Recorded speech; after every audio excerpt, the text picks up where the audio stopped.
Hello students, welcome back to my channel. तो आज हम करेंगे क्लास 9th मैथ्स का आर डी शर्मा की MCQs of chapter congruent triangles.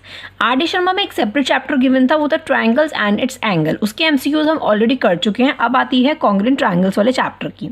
ठीक है, इसमें हमें 20 एमसीक्यूज गिवन है। तो ये वीडियो का पार्ट फर्स्ट होगा जिसमें हम 12 एमसीक्यूज करेंगे और जितने भी बचे हुए क्वेश्चन हैं वो हम पार्ट 2 में हम कंप्लीट करेंगे। ठीक है, तो अब हम फर्स्ट क्वेश्चन से स्टार्ट कर देते हैं। If triangle ABC is congruent to triangle LKM, then side of the triangle LKM is equal to the side AC of triangle ABC is। हमें क्या बताना है? हमें दो ट्रायंगल्स गिवन है, दोनों कॉन्ग्रुएंट हमें बता रखे हैं। ठीक है, हमें ये बताना है कि कौन सी साइड होगी LKM वाले ट्रायंगल की जो कि side AC of the triangle ABC के इक्वल होगी। देखो, सबसे पहले मैं दोनों ट्रायंगल्स बना देती हूँ। ये है हमारा ABC और ये वाला हमारा ट्रायंगल है LKM। ठीक है, हमें क्या बोला है कि ये दोनों ट्रायंगल्स ना कॉन्ग्रुएंट है। ओके, अब हमें ये बताना है कि इस वाले ट्रायंगल में कौन सी साइड होगी जो AC के इक्वल होगी। ठीक है, triangle ABC is congruent to triangle LKM। ठीक है, अब हम क्या लेते हैं, पेयर बनाते हैं। AB is equals to LK, वही सेम हमें लेना है। ऐसे ही BC is equal to KM। ठीक है, तो मैं यहाँ पे लिखती चलती हूँ। AB जो है वो इक्वल है LK के, ऐसे बनाते चलना है हमें। BC जो है वो इक्वल है KM के। ठीक है, अब AC जो है वो इक्वल है LM के। AC जो है वो इक्वल है LM के। अब ऐसे पेयर बना लो सारे। ठीक है, अब पेयर बन गए हैं।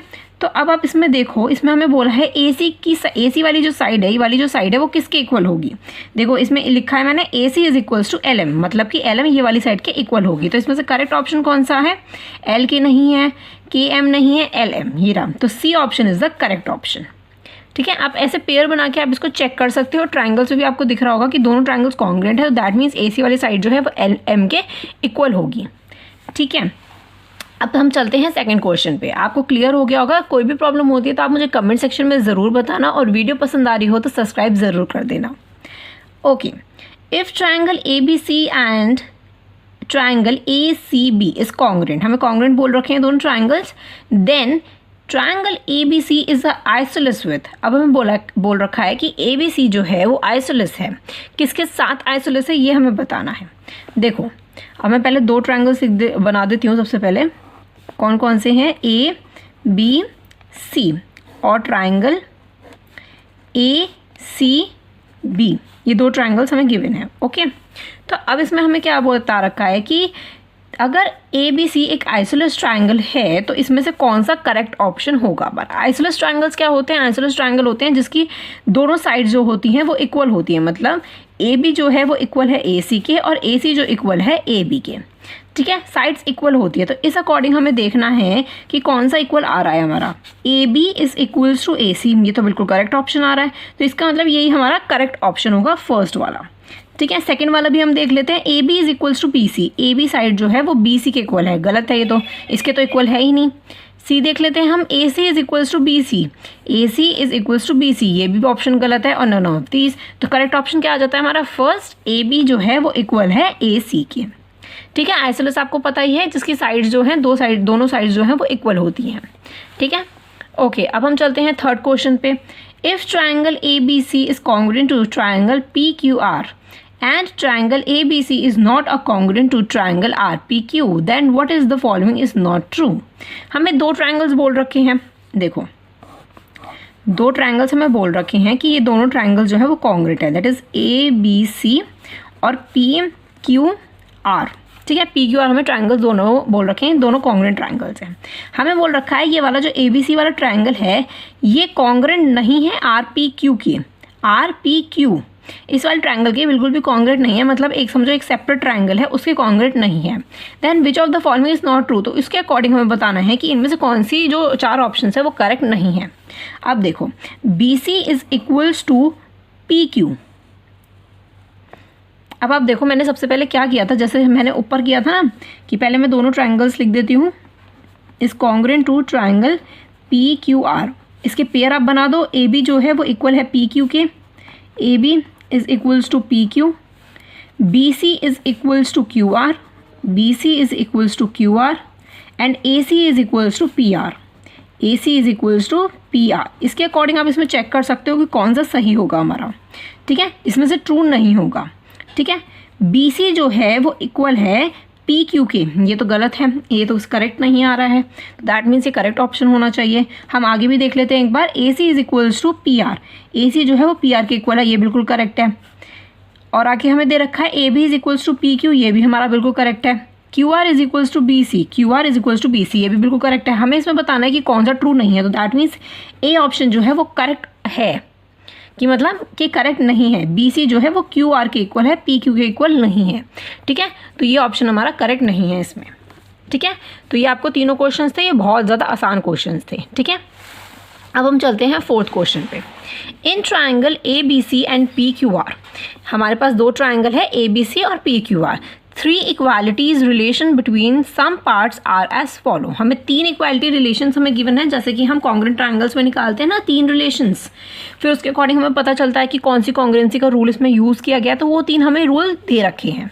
State which of the congruence conditions apply. अब हमें ये बताना है इसके अकॉर्डिंग कौन सी कॉन्ग्रेंट की जो कंडीशन है वो अप्लाई हो रही है। 4 ऑप्शन हमें गिवन है कॉन्ग्रेंस रूल के, तो इसमें से आपको करेक्ट बताना है। अब देखो AB इज QP। अब मैं एक ट्राइंगल बनाती हूँ, देखो 2 ट्राइंगल हमें गिवन है, दैट इज ABC और this one is PQR। Okay, इसमें हमें क्या गिवन है कि AB जो है वो QP के इस वाली साइड के इक्वल है। नेक्स्ट हमें गिवन है कि angle B is equals to angle P, इसके इक्वल है। ओके, नेक्स्ट दे रखा है BC is equals to PR, BC is equals to PR, ठीक है। ये चीज़ हमें गिवन है, तो मतलब आप देखो इसमें कौन सा कॉन्ग्रेंस रूल इसके अंदर यूज़ हो रहा है। ये साइड, ये एंगल बीच में और ये साइड, इसमें भी यही चीज़ आ रहा है, साइड एंगल साइड। तो इसके अंदर कौन सा यूज़ हो रहा है, साइड एंगल साइड इसके अंदर यूज़ हो रही है। तो आप इसमें से करेक्ट ऑप्शन आप देख सकते हो, तो कौन सा आ रहा है हमारा फोर्थ का A option is correct, A option side angle side, ठीक है। आप ऐसे फिगर बनाओ, आपको क्लियर हो जाएगा कि कौन सा हमने क्राइटेरिया इसके अंदर यूज़ किया है, ठीक है। Next question, in triangle ABC and PQR, if angle A is equals to R, angle B is equals to angle P and AB is equals to RP, then which one of the following congruence conditions apply? अब हमें फिर से बिल्कुल fourth वाला बिल्कुल similar question है, थोड़ा सा उन्होंने चेंज कर दिया है, ठीक है। तो मैं यहाँ बना देती हूँ ABC और PQR। अब इसमें से चेक करते हैं हम, एंगल A जो है वो इक्वल है एंगल R के, सॉरी इस वाले एंगल के इक्वल है, इसके नहीं, ठीक है, एंगल R के इक्वल है। नेक्स्ट हमें गिवन है B जो है वो P के इक्वल है, मतलब इसके इक्वल है B वाला जो है। नेक्स्ट हमें गिवन है कि AB जो है वो किसके इक्वल है, RP के इक्वल है, ठीक है। हमने ये 3 यूज़ किया। अब तो इसको चेक करो कि कौन सा इसके अंदर यूज़ हो रहा है। एंगल साइड एंगल आ रहा है बीच में, इसमें भी एंगल साइड एंगल आ रहा है, तो दैट मीन्स हम कौन सा क्राइटेरिया इसके अंदर हमने यूज़ किया, एंगल साइड एंगल हमने इसमें यूज़ किया। आप ऐसे फिगर बना के आपको क्लियर हो जाएगा कि कौन सा क्राइटेरिया इज करेक्ट, ठीक है। तो करेक्ट ऑप्शन क्या हो जाता है हमारा, करेक्ट ऑप्शन हो जाता है B, एंगल साइड एंगल हमने इसके अंदर यूज़ किया है, ठीक है। बहुत सिंपल क्वेश्चन है, ऐसे क्वेश्चन 1 मार्क्स में आपको MCQs में पूछे जा सकते हैं, तो आप दोनों तरह के क्वेश्चन को याद रखना। अभी तक हमने एक ये वाला क्वेश्चन कर पढ़ा है क्राइटेरिया वाला, और फर्स्ट सेकंड थर्ड में हमने पढ़ा है कि दोनों ट्राइंगल्स में हमें बताना है कौन सा करेक्ट ऑप्शन है, ठीक है। 1 मार्क्स से पूछा जा सकता है। अब हम चलते हैं 6th क्वेश्चन की तरफ। In triangle PQR is congruent to triangle EFD, then ED is equals to. अब हमें 2 ट्राइंगल्स कॉन्ग्रेंट दे रखे हैं। सबसे पहले मैं दोनों ट्राइंगल्स बना देती हूँ। देखो ट्राइंगल हमें दिख बना है PQR और ट्राइंगल EFD, ठीक है। ये दोनों ट्राइंगल्स कॉन्ग्रेंट है हमारे। हमें बताना है ED जो है वो किसके इक्वल होगा। अब देखो बहुत ही सिंपल है, ED वाली साइड है तो किसके इक्वल होगी, वो PR के इक्वल होगी, राइट। तो या फिर आप ऐसे भी बना सकते हो कि PQ जो है वो इक्वल है EF के, QR जो इक्वल है FD के इक्वल है, PR किसके इक्वल है, ED के इक्वल है। तो ED किसके इक्वल हो गया, ED किसके इक्वल हो गया, PR के इक्वल हो गया, है ना। मैंने भी यही चीज़ करा है, आप ऐसे भी सॉल्व करके देख सकते हो। तो करेक्ट ऑप्शन क्या हो जाता है, C, PR, ठीक है। वेरी सिंपल क्वेश्चन है ना। अब हम चलते हैं 7th क्वेश्चन की तरफ। If triangle PQR is congruent to triangle EFD, then angle E is equals to. अब फिर से हमें 2 ट्राइंगल दे रखे हैं, सिमिलर क्वेश्चन। ओके, मैं बना देती हूँ PQR EFD डी। इसमें हमें बताना है एंगल ई है वो किसके इक्वल है। दोनों ट्रायंगल्स ऑलरेडी कॉन्ग्रुएंट प्रूव है, तो हम बहुत आसानी से बता सकते हैं कि कौन सा इक्वल है। ठीक है, अब देखो एंगल क्यू जो है वो एंगल एफ के इक्वल होगा, एंगल आर जो है वो एंगल डी के इक्वल होगा। जैसे कि तीनों साइड्स एक दूसरे के इक्वल होगी, वैसे ही सीपीसीटी से दोनों के एंगल्स भी इक्वल हो जाएंगे। तो दैट मीन्स एंगल ई जो है वो एंगल पी के इक्वल होगा। तो करेक्ट ऑप्शन क्या आ जाता है आपका ए, 7th का ए। ठीक है, आप ऐसे ही तो बहुत सिंपल क्वेश्चन, आपको 1 सेकंड नहीं लगना इसमें टिक करने में, है ना। ओके, अब हम चलते हैं नेक्स्ट क्वेश्चन की तरफ। नेक्स्ट क्वेश्चन पढ़ने से पहले मैं आपको ये चीज़ बताना चाहती हूँ कि अगर आपको कोई भी प्रॉब्लम होती है तो मुझे कमेंट सेक्शन में ज़रूर बताना। आप मुझे इंस्टाग्राम पे भी मैसेज कर सकते हो। अगर आपको कोई भी प्रॉब्लम होती है तो आपको नोट्स चाहिए या समथिंग कुछ भी चाहिए तो आप मुझे इंस्टाग्राम पे मैसेज कर सकते हो। ठीक है, तो अब हम 8th क्वेश्चन पढ़ते हैं। मेरे चैनल को सब्सक्राइब ना किया तो प्लीज़ मेरे चैनल को सब्सक्राइब कर देना अगर आपको वीडियो पसंद आ रही हो तो। ठीक है, in a triangle ABC if AB is equals to AC and BC is produced to the D such that angle ACD is equals to 100 then angle A is। अब देखो सबसे पहले इसमें बोला है कि ट्रायंगल बना लेते हैं, हम स्टेप बाय स्टेप चलते हैं। ये ट्रायंगल है हमारा ABC। हमें बोल रखा है कि AB जो इक्वल है वो AC के इक्वल है। ठीक है, हमें ये बोल रखा है कि BC जो है एक लाइन प्रोड्यूस करती है D तक, तो ये मतलब एक लाइन हमने प्रोड्यूस कर दी D तक, सच दैट एंगल ACD मतलब ये वाला जो एंगल है वो कितने का हमें गिवन है, 100 डिग्री का हमें गिवन है। देन एंगल ए हमें बताना है कि एंगल ए की वैल्यू कितनी है। तो अब देखो हम क्या कर सकते हैं, अब मैं इसको क्या करूँगी, इसको मैं मान लूँगी x, इसको भी मैं मान लूँगी x, और इसको मैं क्या मान लूँगी, इसको मैं y मान लेती हूँ कि हमें y फाइंड आउट करना है, एंगल y फाइंड आउट करना है हमें। तो अब सबसे पहले मैं क्या करूँगी, अब आप देखो कि ये ए की लाइन पर है, ये बीच में लाइन है, ट्रांसवर्सल है, दैट मीन्स हम लीनियर पेयर से x निकाल सकते हैं। x plus 100 is equals to 180, that is linear pair. ठीक है, लीनियर पेयर से x निकला तो कितनी वैल्यू आ गई, 80 आ गई x की वैल्यू। अब ये वाला हमारा 80 है तो ये वाला भी हमारा 80 होगा क्योंकि x की वैल्यू 80 हम निकाल चुके हैं। अब ऐसे हम y की वैल्यू निकाल सकते हैं। y कैसे निकाल सकते हैं, sum of the angle sum property से, कि एंगल्स जो होते हैं तीनों एंगल्स वो इज इक्वल्स टू 180 होते हैं। तो 80 प्लस, तो लास्ट में आपका क्या बच जाएगा, एंगल सम प्रॉपर्टी से 20 बच जाएगा। ठीक है, इतना क्लियर होता है ना। 80 कितना हुआ, 160 हुआ, 160 में कितना बच गया, 180 से माइनस करेंगे तो 20 बच गया। तो y की वैल्यू कितनी आ गई आपकी, 20 आ गई, है ना। तो आपका मतलब एंगल ए, y को हम क्या लिखा है हमने, angle A is equals to 20। ठीक है, 20 हमारी वैल्यू है, करेक्ट ऑप्शन हो जाता है हमारा ए। अगर आपको एक्सटीरियर एंगल प्रॉपर्टीज़ को निकालना हो तो आप बहुत ही आसानी से निकाल सकते हो। एक्सटीरियर एंगल की प्रॉपर्टी कैसे आप निकाल सकते हो, आपको 100 गिवन है, हमने लीनियर पेयर से x निकाल लिया, तो ये भी हमारा x हो गया।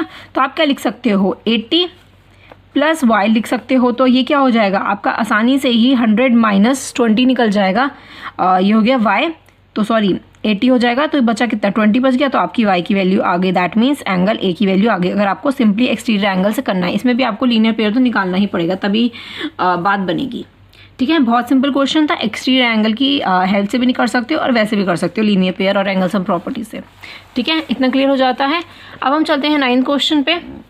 इन an isosceles triangle if the vertex angle is twice the sum of the base angle then the measure of the vertex angle of the triangle is.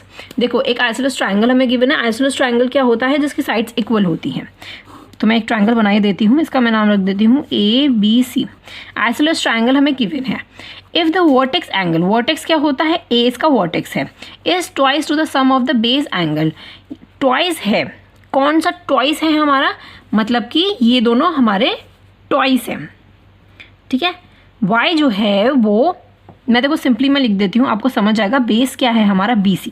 ठीक है, तो y जो है वो y, मैं इसको y मान लेती हूँ, y जो है वो इक्वल है दुगना of the sum of the base angles. तो मैं इसको x मान लेती हूँ और मैंने इसको भी x मान लिया। ठीक है, इसको भी x मान लिया और इसको x भी मान लिया। तो इन दोनों का जो सम होगा वो इसके इक्वल होगा। तो दैट मीन्स दुगना होगा, ट्वाइस होगा, तो दैट मीन्स 2 × 2x। 2x हमने लिया ना, दोनों बेस पर है x, तो इसीलिए 2x। ठीक है, इसको आप सॉल्व करोगे तो क्या आ जाएगा, 4x। तो y की वैल्यू कितनी आ गई आपकी, 4x आ गई। ठीक है, इतना क्लियर हो जाता है। अब आपको इसके अंदर क्या बोला गया है, then the measure of the vertex angle of the triangle is. हमें वर्टेक्स एंगल मतलब ये वाला जो y है, हमें ये चीज़ फाइंड आउट करनी है। अब आप क्या कर सकते हो, इसके अंदर एंगल सम प्रॉपर्टी का आप यूज़ कर सकते हो। कैसे यूज़ कर सकते हो, देखो x प्लस y, ठीक है। x plus y is equals to 180 angle sum property हमने इसके अंदर यूज़ करी है, ठीक है। अब x क्या है, y की वैल्यू देखो ऊपर हमने निकाली है 4x, तो मैं इस y की जगह 4x लिख सकती हूँ, तो x plus 4x is equals to 180 degree, ठीक है। तो ये हमारा कितना हो गया, x टोटल करोगे 4 5 6, तो ये हो जाएगा हमारा 6x इज इक्वल्स टू 180। तो x की वैल्यू कितनी आ गई, 180 अपॉन 6 करेंगे हम, तो 6 करेंगे तो आपकी वैल्यू आ जाएगी, ये आ जाएगी आपकी 30। तो x आपका आ गया 30, ठीक है। अब हमारा x आ चुका है 30, तो हम y की वैल्यू निकाल सकते हैं। y की क्या वैल्यू क्या निकालेंगे, y is equals to 4 into 30, ठीक है। 4 इंटू 30 करेंगे तो y की वैल्यू आ जाएगी दैट इज़ 120, ठीक है। तो y की वैल्यू मतलब आ गई आपकी 120, मतलब कि एंगल A की वैल्यू आपकी आ गई 120। इतना क्लियर हो जाता है। आप ये निकालना मत भूल जाना कि y हमें 4x जो दे रखा है उसको निकालना मत भूल जाना कहीं यहीं 30 पर ही क्वेश्चन को खत्म कर दो, नहीं। MCQs है, जल्दी जल्दी के चक्कर में इसे कंफ्यूज नहीं होना है आपको, ठीक है। ये A हमें ज़रूर निकालना है, तो इसका करेक्ट ऑप्शन हो जाता है B, दैट इज़ 120, ठीक है। अब हम चलते हैं 10th क्वेश्चन पे। 10th क्वेश्चन में क्या चीज़ गिवन है, क्वेश्चन नंबर 10 देखते हैं। DEF are the midpoint of the side of BC, CA and AB respectively of the triangle ABC. Then triangle DEF is a congruent to triangle, किसके congruent होगा ये वाला triangle हमारा। देखो इसमें बहुत ही ज़्यादा क्लियर चीज़ है, हमें गिवन है, हमें एक ट्रायंगल गिवन है। ये आपका थोड़ा डिफिकल्ट क्वेश्चन है तो इसे ध्यान से हम पढ़ेंगे। तो आपका ये ट्रायंगल है हमारा A, B और C, ठीक है। ओके, इसमें हमें गिवन है नेक्स्ट मिड पॉइंट्स है DEF। तो साइड BC पर है हमारा एक मिड पॉइंट D, ठीक है। और हमारा E पॉइंट है CA पे। CA पे कौन सा मिड पॉइंट है, E है मिड पॉइंट, ठीक है। और हमें गिवन है AB वाली लाइन पर है हमारा F मिड पॉइंट, ये है हमारा F। तो इसको मैं कर दूंगी ज्वाइन। जब हम इसको ज्वाइन कर देंगे तो आपका ये अंदर क्या बन जाएगा, मिड पॉइंट्स बन जाएंगे ट्रायंगल के, ठीक है। अब आपको मैं एक चीज़ बताती हूँ, आपने पहले पढ़ा होगा ध्यान से कि एक मिड पॉइंट थ्योरम होती है। एक क्या होती है, मिड पॉइंट थ्योरम। उसमें क्या होता है कि सपोज़ अगर मैं एक ट्रायंगल ले लेती हूँ, मैंने ट्रायंगल ले लिया ABC और इसके अंदर मैंने एक पैरेलल इसका बना दिया जो है PQ, ठीक है। अब ये हो गए इस ट्रायंगल के मिड पॉइंट P और Q। जब मैं इसको ज्वाइन कर देती हूँ तो ये मिड पॉइंट्स हो गए, ठीक है। तो अब मैं यहाँ पे क्या लिख सकती हूँ कि PQ जो है वो पैरेलल है BC के, मैं ऐसा लिख सकती हूँ, ठीक है, क्योंकि मिड पॉइंट्स हैं। अब PQ जो है वो हाफ है BC का, Q है, मैं इसको ऐसे लिख सकती हूँ ना कि PQ जो है वो हाफ है BC का, PQ जो है वो हाफ है BC का। ये आपने पहले भी चीज़ करी होगी कि हमने कैसे ये चीज़ सॉल्व की है, ठीक है। मैं ऐसा लिख सकती हूँ। ऐसे ही अगर मैं एक और यहाँ पे ऐसे बना दूँ तो ये आपका, मैं इसका नाम रख दूँ E, इसका अगर मैं नाम रख दूँ E, तो मैं लिख सकती हूँ EQ इस पैरेलल टू, ये वाला जो लाइन है ये किसके पैरेलल होगी, इसके सामने वाले की होगी, दैट मीन्स AB के पैरेलल होगी, ठीक है। तो मैं यहाँ क्या लिख सकती हूँ, EQ जो है वो हाफ है टू AB का। आपने पहले पढ़ा होगा मिड पॉइंट थ्योरम के बारे में, ठीक है, कि हम उसे कैसे सॉल्व करते हैं जब हमें मिड पॉइंट थ्योरम गिवन होती है तो, ठीक है। मिड पॉइंट्स हमें गिवन होते हैं तो सेम चीज़ जो है वो हम इसके अंदर अप्लाई करने वाले हैं, ठीक है। इसके अंदर हम कैसे अप्लाई करेंगे देखते हैं। अब देखो इसके अंदर दे रखा है हमें, ओके। अब देखो, अब मैं सबसे पहले ये DE वाली लाइन लेती हूँ। DE जो है वो पैरेलल किसके है, AB के पैरेलल है। मैं ये चीज़ लिख सकती हूँ क्योंकि ये आपको दिख रहा है, ये पूरे इस लाइन के पैरेलल दिख रहा है आपको।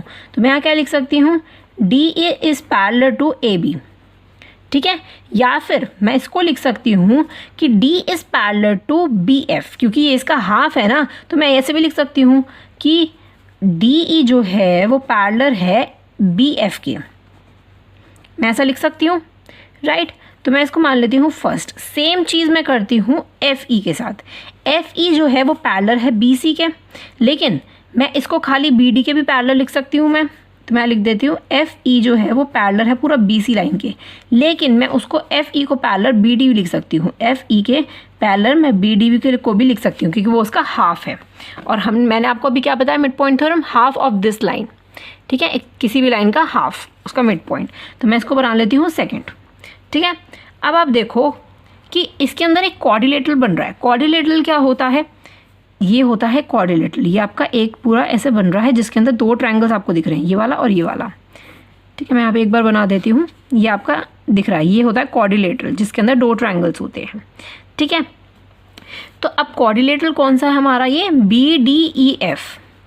BDEF। ठीक है, ये आपका क्वाड्रिलेटरल है, या फिर आप बोल सकते हो ये एक पैरेललोग्राम है, इज अ पैरेललोग्राम। ठीक है, ओके, तो इसका ये साइन होता है, ये आपको ध्यान रखना है। ठीक है, अब हम बात करते हैं इसकी। तो हमें क्या करना है? DEF मतलब ये वाला जो अंदर वाला ट्रायंगल है, इसको हमें बताना है कि ये किसके कॉन्ग्रेंट है, किस किसके कॉन्ग्रेंट है। क्योंकि हमारे पास देखो कितने ट्रायंगल्स इसके अंदर बन रहे हैं, 1 2 3 4 ट्रायंगल्स एक इस ट्रायंगल के अंदर बन रहे हैं। तो हमें ये बताना है कि ये वाला ट्रायंगल किस किसके कॉन्ग्रेंट होगा, वो चीज़ हमें प्रूफ करके बतानी है। ठीक है, तो FD वाली जो लाइन है इसके अंदर, ये डायगनल है। जब एक क्वाड्रिलेटरल होता है तो उसके अंदर वाली जो बीच में लाइन होती है, इसको हम कहते हैं डायगनल। तो FD में क्या लिख सकती हूँ? Is a diagonal. ठीक है, मैं लिख सकती हूँ। ओके, अब इसके अकॉर्डिंग क्या है, अब हमने ये इसकी बात कर रहे हैं हम। तो BD जो है वो पैरेलल है EF के। BD जो हमने ऊपर क्या लिखा, BD जो है वो EF के पैरेलल है, तो इसके अकॉर्डिंग मैं लिख सकती हूँ कि BD जो है वो पैरेलल है किसके? EF के। ठीक है, यहाँ मैं लिख सकती हूँ। ओके, अब मैं क्या लिख सकती हूँ? ED जो है वो पैरेलल है BF के। ये भी चीज़ मैंने यहाँ पे लिखी है ना मैंने। तो यहाँ पे क्या है? ED जो है वो पैरेलल है BF के। ठीक है, इससे क्या चीज़ प्रूव हो जाती है कि ये दोनों ट्रायंगल जो हैं वो कॉन्ग्रेंट हैं। ठीक है, ये दोनों ही ट्रायंगल्स जो हैं वो कॉन्ग्रेंट है। ऐसे ही आप सेम तरीके से ये वाले दो ट्रायंगल्स भी ले सकते हो। मतलब ये वाला एक क्वाड्रिलेटरल ले सकते हो, दैट इज़ दिस वाला, ये वाला। ये क्या है? इसका नाम क्या है? DCEF। ये वाला जब लोगे तो इन दोनों को भी कॉन्ग्रेंट आप प्रूव कर सकते हो कि DE जो है वो डायगोनल है इसमें बीच में। ठीक है, और ऐसे सेम करके कि ये वाला जो है वो इसके पैरेलल है और ये वाला जो है वो इसके पैरेलल है, तो दैट मीन्स ये दोनों ट्रायंगल्स कॉन्ग्रेंट हो जाएंगे। ठीक है, ओके, ऐसे ही अब आप देखो, पहले हमने क्या किया, इसके अंदर हमने क्या चीज़ की है कि ये वाले इस ट्रायंगल को इसके साथ कॉन्ग्रेंट प्रूफ कर दिया, that is triangle BDF is congruent to triangle DEF। ठीक है, BDF और DEF इन दोनों को कॉन्ग्रेंट प्रूफ कर दिया, तो मैंने यहाँ पे लिख दिया। ये हो गया हमारा फर्स्ट चीज़, क्योंकि हमें बताना है कि ये वाला जो DEF है वो किस किस के कॉन्ग्रेंट है। तो फर्स्ट चीज़ हमारी निकल जाती है BDF। ठीक है, अब आप ऑप्शंस में देखो, BDF आपको कहीं दिख रहा है? BDF आपको ये दिख रहा है ना, BDF, और आपको C पार्ट में भी BDF दिख रहा है। ठीक है, तो इसमें से हमें देखना है कि कौन सा करेक्ट होगा। अब आगे हम चलते हैं और देखते हैं किसके साथ वो कॉन्ग्रेंट प्रूफ हो सकता है, ये वाला ट्रायंगल। अब मैंने आपको बताया कि ये वाला भी हम लेंगे, तो सेम वही चीज़, DE डायगोनल है और ये वाला इसके पैरेलल है और ये वाला इसके पैरेलल है, दैट मीन्स दोनों ट्रायंगल्स कॉन्ग्रेंट हो गए हमारे। तो इसमें मैं दोबारा लिख देती हूँ कि triangle DEF is congruent to triangle DCE। Triangle DCE। ठीक है, अब मैंने इन दोनों को भी कॉन्ग्रेंट प्रूफ किया, इन दोनों को भी किया। अब आप देखो सेकंड ऑप्शन क्या आता है हमारा, DCE। अब आप देखो, आपको कहीं दिख रहा है DCE? ये रहा, आपको इसमें भी दिख रहा है DCE और आपको इसमें भी दिख रहा है DCE। तो ऐसा मतलब C तो करेक्ट है हमारा, लेकिन D वाला भी तो करेक्ट हो सकता है ना हमारा। तो हम AFE को भी चेक करेंगे, हम AFE को भी हम चेक करते हैं। ठीक है, अब मैं क्या करूँगी, इस पूरे ये वाला जो लूँगी मैं AFDEA, ये भी आपका एक क्वाड्रिलेटरल हो गया, ये भी आपका एक क्वाड्रिलेटरल या फिर आप बोल सकते हो पैरेललोग्राम हो गया। और FE जो है वो इसका डायगोनल है। ठीक है, सेम तरीके से ये डायगोनल हो गया आपका। आप लिख सकते हो कि ये जो चीज़ है वो इसके पैरेलल है, ये है इसके पैरेलल है, तो ये दोनों कॉन्ग्रेंट प्रूफ हो गए। तो दैट मीन्स हम इसको भी कॉन्ग्रेंट प्रूफ कर सकते हैं। तो दैट मीन्स इसका करेक्ट ऑप्शन क्या आ जाता है? D is the correct option हमारा आ जाता है।